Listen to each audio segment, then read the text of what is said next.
Hello everyone, welcome to my channel blogs of channel. మీరు కనుక నా ఛానల్ ఫస్ట్ టైం చూస్తూ ఉంటే please subscribe my channel. So లాస్ట్ వీడియోలో ఆల్రెడీ నేను నా ప్రెగ్నెన్సీ రావడానికి డైట్ ప్లాన్ ఏం ఫాలో అయ్యానో మీకు షేర్ చేశాను. సో ఈ వీడియోలో అసలు ప్రెగ్నెన్సీ ఎలా ప్లాన్ చేసుకోవాలి, ప్రెగ్నెన్సీ ప్లాన్ చేసే ముందు తీసుకోవాల్సిన ప్రికాషన్స్ ఏంటి, సో ఇవన్నీ ఈ వీడియోలో నేను మీతో డిస్కస్ చేద్దాం అనుకుంటున్నాను. ఇంకా లేట్ చేయకుండా వీడియోలోకి వెళ్ళిపోతాం. సో ఫస్ట్ థింగ్, మీరు ప్రెగ్నెన్సీ ప్లాన్ చేసినట్లయితే ఫస్ట్ అండ్ ఫార్మోస్ట్ మీరు చేయాల్సింది ఏంటంటే మీరు ఒక మంచి గైనకాలజిస్ట్ని చూస్ చేసుకోవాలి. ఫస్ట్ మీరు ఒక మంచి గైనకాలజిస్ట్ చూస్ చేసుకుని మీరు మీ హస్బెండ్ ఇద్దరు కూడా ఆ హాస్పిటల్కి వెళ్ళి బేసిక్ టెస్ట్లు అనేవి చేయించుకోవాలన్నమాట. మనం ప్రెగ్నెన్సీ ప్లాన్ చేసుకునేటప్పుడు ఏవైతే బేసిక్ టెస్ట్లు ఉంటాయో అవన్నీ కూడా మీరు చేయించుకోవాలి. సో చాలామంది అనుకుంటారు ఓన్లీ వైఫ్ చేయించుకుంటే సరిపోతుంది అని అనుకుంటారు. అలా కాదు, మీరు మీ హస్బెండ్ ఇద్దరు కూడా ఏవైతే టెస్ట్లు అయితే చేయించుకోవాలనుకుంటున్నారో కంపల్సరీ ఆ బేసిక్ ప్రెగ్నెన్సీ టెస్ట్లు అన్నీ కూడా చేయించుకోవాలి. దీనివల్ల మీకు ఏంటంటే మీకు ఏమైనా కాంప్లికేషన్స్ లాంటివి ఉన్నాయంటే మీకు ఫస్టే తెలిసి దానికి ఈజీగా మీరు సాల్వ్ చేసుకునే ఛాన్స్ ఉంటుంది.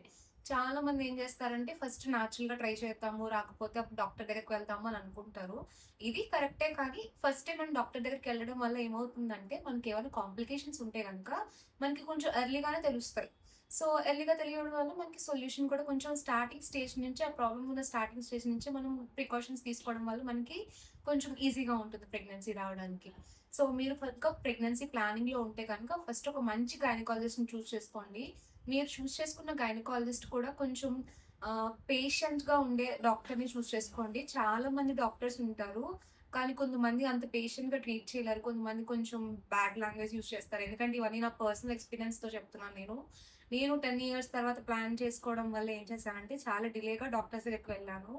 ఆల్రెడీ నాకున్న భయాలు మీకు ముందుగానే చెప్పాను కదా, నా ప్రెగ్నెన్సీ రావడానికి కాంప్లికేషన్స్ రీజన్స్ ఏంటో మీకు చెప్పాను కదా. ఒకవేళ చూడకపోతే ఒకసారి ఆ వీడియోలో చెక్ చేయండి. నేను ఫస్ట్ వెళ్ళిన డాక్టర్స్ చాలామంది నన్ను కొంచెం మా అంటే ఏంటి నీకు భయమా, తెలీదా పెళ్లి చేసుకునేటప్పుడు, పిల్లలు కనాలంటే భయం అంటే ఎలా కుదురుతుంది అని కొంచెం హార్ష్గానే మాట్లాడారు నాతోటి. సో మనం చూస్ చేసుకున్న గైనకాలజిస్ట్ కూడా చాలా పేషెన్స్గా ఉండే, కొంచెం పాజిటివ్గా మాట్లాడి మనకి కొంచెం మోటివేషన్ ఇచ్చే గైనకాలజిస్ట్ని మీరు చూస్ చేసుకోండి. చాలామంది డాక్టర్స్ ఉంటారు, కానీ కొంచెం మిడిల్ ఏజ్ డాక్టర్స్ అయితే బెటర్. ఎందుకంటే కొంచెం ఓల్డ్ ఏజ్ డాక్టర్స్ మనం ఎక్స్పీరియన్స్ ఉందని ప్రిఫర్ చేస్తాం, కానీ వాళ్ళు కొంచెం హార్ష్గానే మాట్లాడతారు నాకున్న ఎక్స్పీరియన్స్ బట్టి.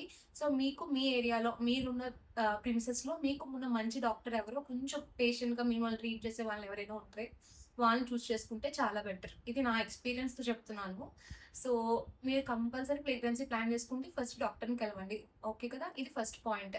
సో సెకండ్ వచ్చేసి, మీరు ప్రెగ్నెన్సీ ప్లాన్ చేసుకుంటున్నప్పుడు మీ పీరియడ్ డేట్స్ అనేవి చాలా ఇంపార్టెంట్ అనమాట. మీ పీరియడ్స్ రెగ్యులర్గా వస్తే కనుక మనకి పీరియడ్స్ క్యాలెండర్లో ఉంటుంది.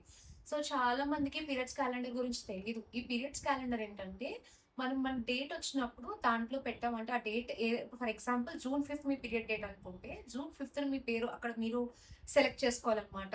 సో సెలెక్ట్ చేసుకున్నప్పుడు అది ఏం చేస్తుందంటే ఆ మంత్లో మీ సైకిల్ మొత్తం చూపిస్తుంది. ఆ క్యాలెండర్ కూడా ఎలా ఉంటుందంటే మీ పీరియడ్ సైకిల్ కూడా క్యాలిక్యులేట్ చేస్తుంది. అవి కొన్ని ఆప్షన్స్ అడుగుతుంది అనమాట. సో మీకు తెలియకపోతే నేను ఒక సైడ్ పిక్చర్ ఇంక్లూడ్ చేస్తాను చూడండి. ఆ పీరియడ్ యాప్ ఇన్స్టాల్ చేయగానే ఫస్ట్ మీ పీరియడ్ డేట్ ఇవ్వండి. తర్వాత మీ సైకిల్ అడుగుతుంది. అంటే మీకు 20 డేస్, 28 డేస్ సైకిలా, లేదా 27 డేస్ సైకిలా, లేదా 30 డేస్ సైకిలా, 32 డేసా, 35 డేసా, 40 డేసా, ఇలా కొన్ని ప్రిఫరెన్సెస్ ఉంటాయి అనమాట ఆ సైకిల్లో. సో మీ సైకిల్ మీకు ఎవ్రీ మంత్ అసలు డేట్ ఎలా వస్తుందో తెలుస్తుంది కదా, ఎన్ని డేస్కి వస్తుందో. కొంతమందికి 28 డేస్కి వస్తుంది, కొంతమంది 30 డేస్కి వస్తుంది, కొంతమందికి 35 డేస్కి. సో మీ పీరియడ్ ఎన్ని డేస్కి వస్తుందో ఆ సైకిల్ ప్రకారం డేట్ ఇస్తే కనుక సో మీకు ఎగ్ రిలీజ్ అయ్యే డేట్ కరెక్ట్గా యాక్యురేట్గా చూపిస్తుంది అనమాట మీ క్యాలెండర్లో. సో అది ఫర్ ఎగ్జాంపుల్ నేను చెప్పాను కదా, June 5 కనుక మీరు మీ పీరియడ్ చూపించినట్టయితే ఆఫ్టర్ 10 డేస్ తర్వాత మీ పీరియడ్ అయిపోయిన 5th డే నుంచి మీ సైకిల్ అనేది స్టార్ట్ అవుతుంది, ఎగ్ రిలీజ్ అయ్యే సైకిల్. సో ఆ ఎగ్ అనేది ఏ పర్టికులర్ వీక్లో రిలీజ్ అవుతుందో మీకు క్లియర్గా క్యాలెండర్లో చూపిస్తుంది అనమాట. సో మీకు కొన్ని పిక్చర్స్ కూడా ఇంక్లూడ్ చేస్తాను ఫర్ ఎగ్జాంపుల్గా పెట్టి, అక్కడ ఆ పిక్చర్ చెక్ చేయండి. సో మీరు కనుక ఆ యాప్ తెలియకపోతే ఒకసారి ప్లే స్టోర్లోకి వెళ్ళి చాలా యాప్స్ ఉంటాయి పీరియడ్ క్యాలెండర్ యాప్స్. మీ ఫోన్ సపోర్ట్ చేసే యాప్ డౌన్లోడ్ చేసుకుని దాంట్లో మీ పీరియడ్ సైకిల్ ఇవ్వండి. సో మీరు ఆ వీక్ అంతా ఏంటంటే ఆ టైంలో మీ ప్రెగ్నెన్సీ ప్లానింగ్ చాలా ఈజీ అవుతుందనమాట. మీకు ఎగ్ రిలీజ్ అవుతుంది కాబట్టి ఆ టైంలో మీరు ప్లాన్ చేసుకున్నట్టయితే మీకు ప్రెగ్నెన్సీ రావడానికి ఛాన్సెస్ ఎక్కువ ఉంటాయి. సో ఇది second important thing. So third thing ఏంటంటే డైట్. ఇది మీకు ఆల్రెడీ చాలా సార్లు చెప్పాను నేను. నా లాస్ట్ వీడియో కూడా కంప్లీట్‌గా నా డైట్ గురించి చెప్పాను మీకు. నేను ఏ డైట్ ఫాలో అయ్యానో ప్రెగ్నెన్సీ ఈజీగా రావడానికని. ఇన్ని సార్లు ఎందుకు చెప్తున్నానంటే డైట్ అనేది చాలా క్రూషియల్ రోల్ మన ప్రెగ్నెన్సీ ప్లానింగ్‌లో. సో, డైట్ ఫాలో అయ్యేటప్పుడు కొంచెం మనకున్న జంక్ హ్యాబిట్స్ అన్నీ మానేసి కొంచెం హెల్తీ డైట్ ఫాలో అయితే చాలా మంచిది.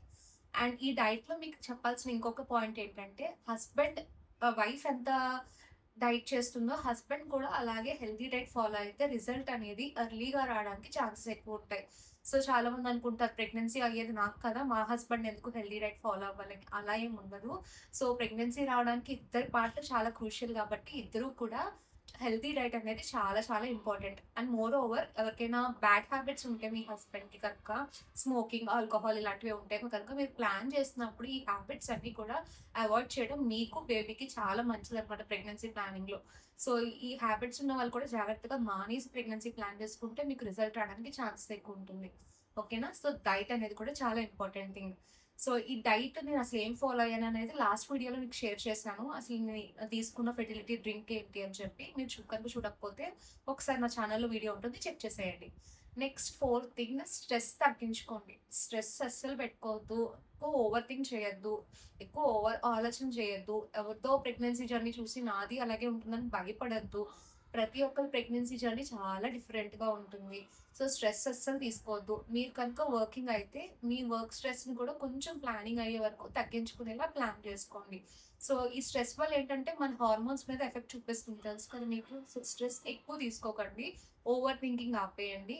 ఎవరో ఏదో అంటున్నారని పట్టించుకోకండి. మీకెప్పుడు ప్రెగ్నెన్సీ రావాలని ఉంటే కంపల్సరీ అది వస్తుంది. మీరు దాని గురించి ఓవర్ థింక్ చేసి ఎక్కువ స్ట్రెస్ తీసుకున్నారంటే కూడా ప్రెగ్నెన్సీ డిలే అయ్యే ఛాన్సెస్ ఎక్కువుంటాయన్నమాట. సో, స్ట్రెస్ అనేది కూడా చాలా ఇంపార్టెంట్ థింగ్. సో, స్ట్రెస్‌ని కూడా చాలా తగ్గించుకోండి. హెల్తీ హ్యాబిట్స్ ఇంక్లూడ్ చేసుకోండి. మీకు డైలీ రొటీన్‌లో ఎక్సర్సైజ్ చేసే అలవాటు ఉంటే చాలా బెటర్ అనమాట. ఎక్సర్సైజ్ చేయలేని వాళ్ళు ఎవరైనా ఉన్నారంటే బేసిక్ హోమ్ ఎక్సర్సైజెస్ ఏమైనా ఉంటే ప్లాన్ చేసుకోండి. దీనివల్ల ఏంటంటే మన పీరియడ్ సైకిల్‌లో ఉన్న ఇర్రెగ్యులారిటీస్ ఏవైతే ఉంటాయో అవన్నీ కూడా తగ్గడానికి ఛాన్సెస్ ఉంటాయి. మన హార్మోన్స్ కూడా ఇంప్రూవ్ అవుతాయన్నమాట. సో, పీరియడ్స్ రెగ్యులర్ అవ్వడానికి దానివల్ల మనకు ప్రెగ్నెన్సీ రావడానికి కూడా ఛాన్సెస్ ఈజీగా ఉంటాయి. సో, మీకు గనుక ఎక్సర్సైజ్ చేసే అలవాటు ఉంటే చాలా బెటర్. ఒకవేళ లేదు అంటే డైలీ చిన్న ఒక half an hour walking plan చేసుకోవడం, చిన్న చిన్న ఎక్సర్సైజెస్ చేయడం లాంటివి కూడా ప్లాన్ చేయండి. ఇది కూడా మీకు చాలా హెల్ప్ అవుతుంది.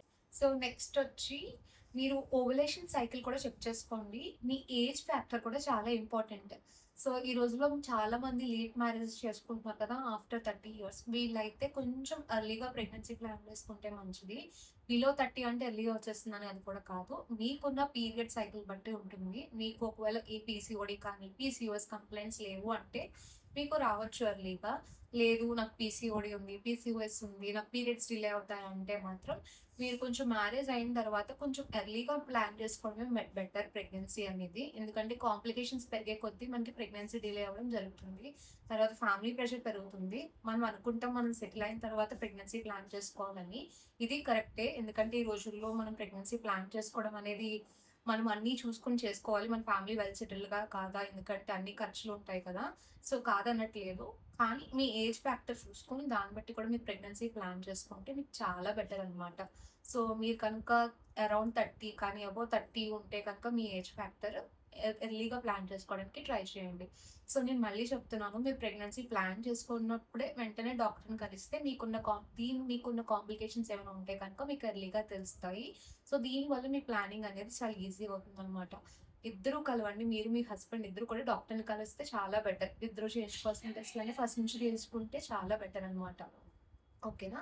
సో, ఈ ప్రికాషన్స్ అన్నీ ఫాలో అయితే కనుక మీకు ప్రెగ్నెన్సీ ప్లానింగ్ అనేది చాలా ఈజీగా ఉంటుంది.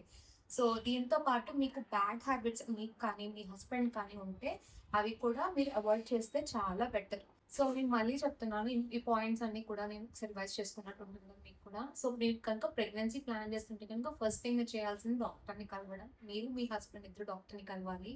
సెకండ్ థింగ్ మీకున్న డైట్‌ని కంట్రోల్ చేయాలి. Third thing period cycle follow అవ్వాలి. పీరియడ్ సైకిల్ ఎలా ఫాలో అవ్వాలో తెలియకపోతే కనుక మీరు కింద కామెంట్ చేస్తే నా నెక్స్ట్ వీడియో దాని గురించి కూడా నేను చేసి పెడతాను మీకోసం.